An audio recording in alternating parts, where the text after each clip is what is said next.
pro-equity professor from Virginia revealed a typically unspoken truth about trans rights and how they can conflict with the rights of girls during a talk at a diversity, equity, and inclusion conference. A Liberal MP is pushing to limit the use of religious expression rights as a defense in hate speech cases, claiming that some verses in the Bible are, quote, hateful. Prime Minister Mark Carney's culture minister, Steven Guilbeault, is propping up Carney's industrial carbon tax as a, quote, key component of the government's climate policies. Hello Canada, it's Monday, November 3rd, and this is the True North Daily Brief. I'm Isaac Lamoureux. And I'm Clayton DeMaine. We've got you covered with all the news you need to know. Let's discuss the top stories of the day and the True North exclusives you won't hear anywhere else.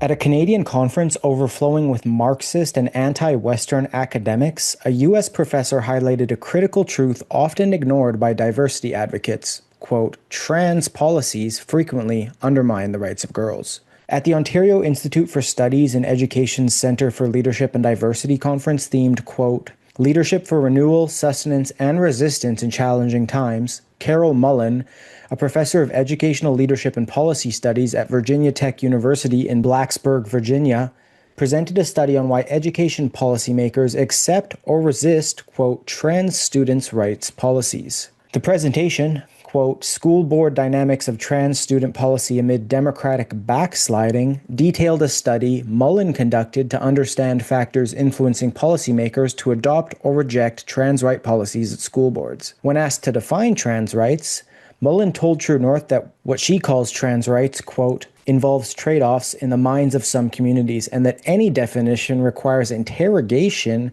and to be unpacked. She said if trans rights relate to self-expression, gender expression, and voice, including to, quote, choose which restrooms and other facilities that they want to use without apology, then there will be, quote, pushback from groups who believe their rights are being removed to accommodate. We have the pushback in terms of even defining trans rights from the groups that believe, and we have to understand where that comes from too, is that that's a trade-off for girls' rights.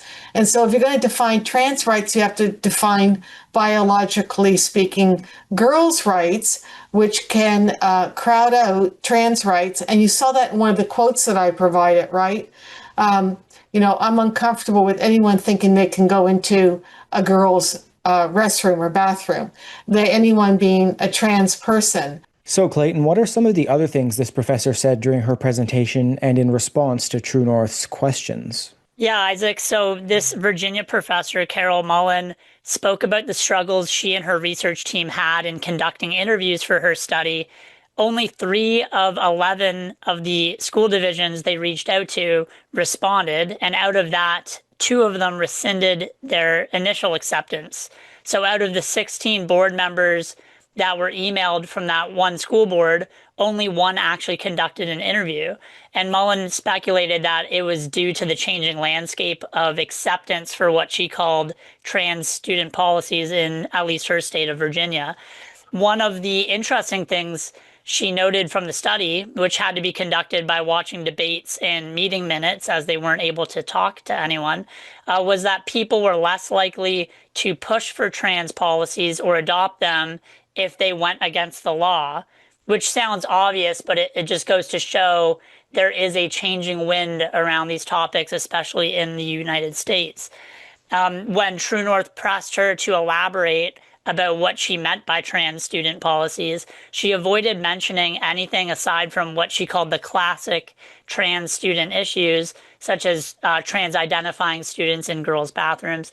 And she said the study was more about the factors that led policymakers to adopt those policies widely, rather than on specific policies. One thing I can think of, which we've seen happen in Canadian schools, is whether there should be a policy to tell parents that their child is identifying as a different gender in schools, but Mullen didn't mention those. And the study also asserted that, you mentioned it, when you were reading that the Democratic backsliding was happening in America under Trump. And the term comes from the Frankfurt School, which includes things like critical theory or critical race theory, which is probably more popular, and it has its roots in Marxism. I found this interesting because it's through the democratic process that a lot of these changes are being made, but they call it democratic backsliding. And one of the features in the critical literature of democratic backsliding is that democratic values are deliberately being undermined. And so in this case, namely, taking away the rights of minority groups would be one of those democratic values or democratic norms. But as we heard from Mullen in that clip, she admits that to many, the allowance of trans-identifying males in girls' private spaces could be considered a taking away of girls' rights. So the reversal of these policies could be considered by those same people a reversal of democratic backsliding, which had already taken place. Liberal MP Mark Miller is defending his remarks about limiting religious defenses in hate speech cases, stating freedom of worship is not threatened, but public incitement of hatred should not be shielded by citing scripture. Miller, who chairs the House Justice Committee, made headlines Thursday after questioning if Canada's criminal code allows too much leeway for individuals to defend hate speech by referencing religious texts. In Leviticus, Deuteronomy, Romans, there's other passages, there is clear hatred towards, for example, homosexuals. I don't understand how the concept of good faith could be invoked if someone were literally invoking a passage from, in this case, the Bible, but there are other religious texts that say the same thing, and somehow say that this is good faith. I mean, clearly there are situations in these texts where these statements are hateful. They should not be used to invoke or be a defense, and there should perhaps be discretion for prosecutors to press charges. I just want to understand what your notion of good faith is in this context where there are clearly passages in religious texts that are clearly hateful. On Friday, he reinforced the message online, writing, quote, "There should be no defense to the crime of publicly inciting hatred because, for example, someone relied on Leviticus 20:13 or Deuteronomy 22:22, which prescribe death to homosexuals and adulterers." The remarks sparked criticism from conservative commentators and faith advocates who accused Miller of targeting scripture and religious speech, citing Miller's reference to biblical chapters as, quote, hateful to LGBTQ people. Political commentator Jasmine Lane posted it on X, writing, quote, Mark Carney's minister wants to control which Bible passages can be read at church. Miller responded on the platform writing, quote, that couldn't be further from the truth. You can read whatever you want. However, if you commit a public hate crime, you shouldn't be able to use it as a defense to what otherwise would be a public hate crime. This isn't rocket science. So, Isaac, this really just goes to the whole criticism that a lot of people say that the Liberal government is anti-Christian. What are some other examples that critics point to when they accuse this Liberal government of being anti-Christian? Yeah, Clayton, Miller's remarks about removing religious defenses for hate speech come after a series of incidents that politicians, faith leaders, and watchdog groups have cited as evidence of government hostility towards Christians. For example, Conservative MP Leslyn Lewis criticized the government early this year after Elections Canada scheduled advanced voting over Easter weekend, calling it deeply concerning. Lewis said, quote, it's clear that the Liberals have no respect for the Christian faith. They are only focused on serving themselves so they can hang on to a fourth term in power, noting that the same government had previously postponed an election date to avoid a conflict with the Hindu festival of Diwali. And then access to information records obtained by the Free Speech Union of Canada showed that Parks Canada revoked a concert permit for American pastor Sean Foyt after heavy political and public pressure. Internal emails warned of legal and reputational risks before safety concerns were invoked, even though there was no evidence of a violent or unlawful protest. The documents showed the safety rationale was used as a pretext to justify a decision made largely to relieve public and political pressure. Then, recently in the House of Commons, Public Safety Minister Gary Anandasangari admitted he had not met with any of the 123 Christian congregations burned, vandalized, or desecrated in the past 4 years, despite acknowledging he was aware of the attacks.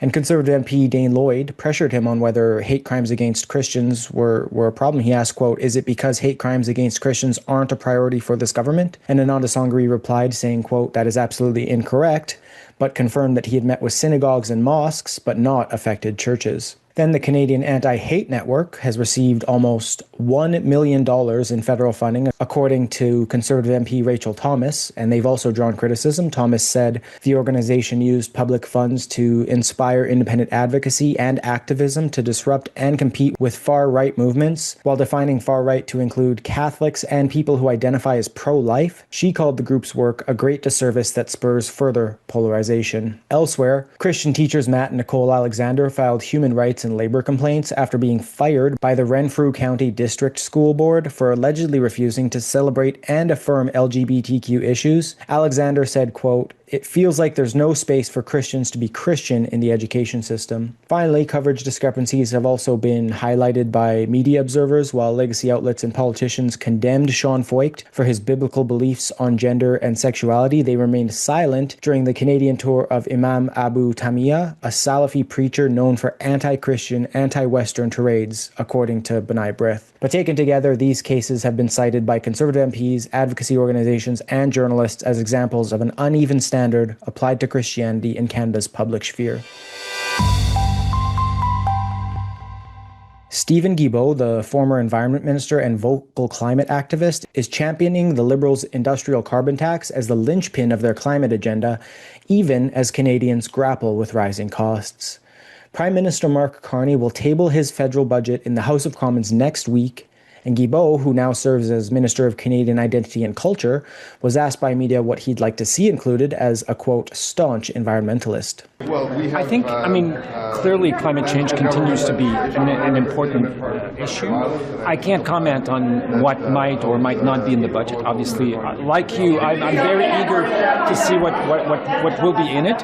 But the industrial carbon pricing is a key component of our climate change strategy. It is really the backbone. And for those who would have forgotten, it gives us 3 times more emission reduction than the consumer carbon pricing. So eager to see what will be in the budget. The Liberals reduced their consumer carbon pricing scheme to zero in the lead up to the last general election in April, but kept its industrial carbon pricing scheme.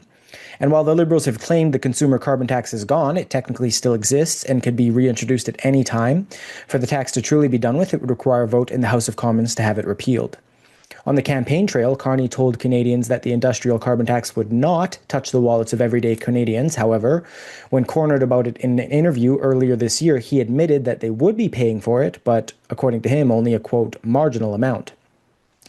But whether or not the amount is, quote, marginal for consumers, it's certainly weighing heavily on the steel industry, a sector that has been struggling in the wake of U.S. tariffs. The taxes steel manufacturers are forced to pay are simply then passed on to the consumer.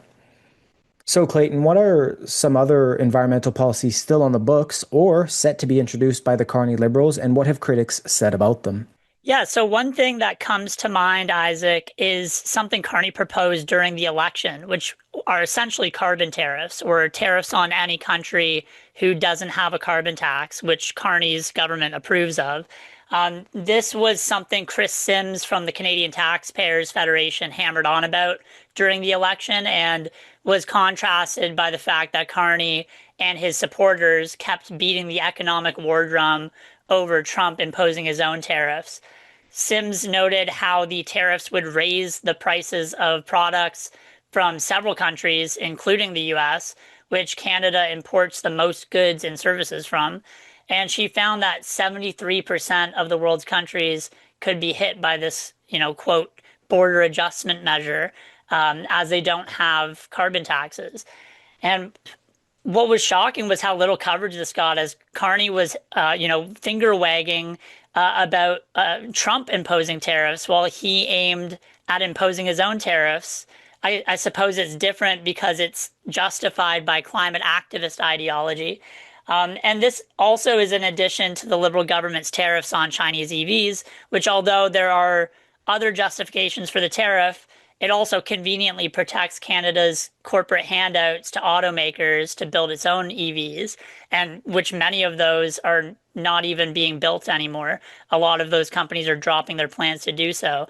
Another point was, of course, the Liberal EV mandate. And the mandate was pushed down the road, but not eliminated. If Carney hadn't flip-flopped and delayed the rollout of the mandate, it would have forced 20% of the new vehicles sold next year to be electric, rising to 60% by 2030 and 100% by 2035. And Carney simply paused the rollout, and it could be reintroduced at any time, much like the consumer carbon tax.